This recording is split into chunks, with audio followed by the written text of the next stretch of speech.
কেউ সন্ত্রাস বা চাঁদাবাজি করতে চাইলেই রাজনীতিবিদ ও জনগণকে রুখে দিতে হবে বলে জানিয়েছেন বিএনপি মহাসচিব মির্জা ফখরুল ইসলাম আলমগীর। বুধবার বিকেলে নয়াপল্টনে যৌথ সভা শেষে সংবাদ সম্মেলনে তিনি এসব কথা বলেন। এ সময় তিনি আরও জানান, ফ্যাসিবাদমুক্ত দেশে এবার বিএনপির ৪৬তম প্রতিষ্ঠাবার্ষিকী পালন করা হবে। দেশে ৫ দিনব্যাপী বিএনপির ৪৬তম প্রতিষ্ঠাবার্ষিকী পালন উপলক্ষে রাজধানীর নয়াপল্টনে যৌথ সভার আয়োজন করে জাতীয়তাবাদী দল বিএনপি। সভা শেষে মির্জা ফখরুল ইসলাম আলমগীর বলেন, গণতান্ত্রিক রাষ্ট্র ব্যবস্থা প্রতিষ্ঠাই ছিল বিএনপি গঠনের লক্ষ্য।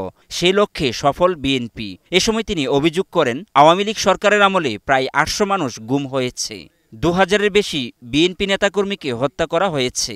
সাম্প্রতিক ছাত্র আন্দোলনে ১৯৮ জন বিএনপি নেতাকর্মী নিহত হয়েছে। সবাইকে এখন নিজের দায়িত্ব নিয়ে এই বিজয়কে সুসংহত করতে হবে। কেউ সহিংসতা করলে রাজনৈতিক নেতৃবৃন্দকে তা রুখে দিতে হবে। কোনো রকম বিশৃঙ্খলা, সন্ত্রাসী কার্যক্রম, চাঁদাবাজি কেউ করলে তাকে প্রতিহত করতে হবে।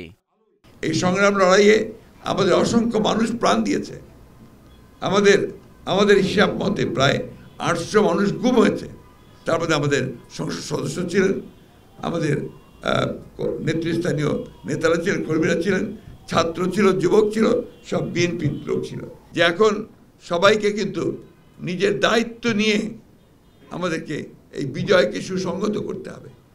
আজকে কেউ যদি সন্ত্রাস করতে চায়, কেউ যদি আপনার চাঁদাবাজি বা অন্য কিছু করে আপনার ক্ষতি করতে চায়, সেটাকে আমাদেরকে রাজনৈতিক নেতৃবৃন্দকে আমাদেরকে সেটাকে রুখে দিতে হবে এবং সেটাকে প্রতিরোধ করতে হবে।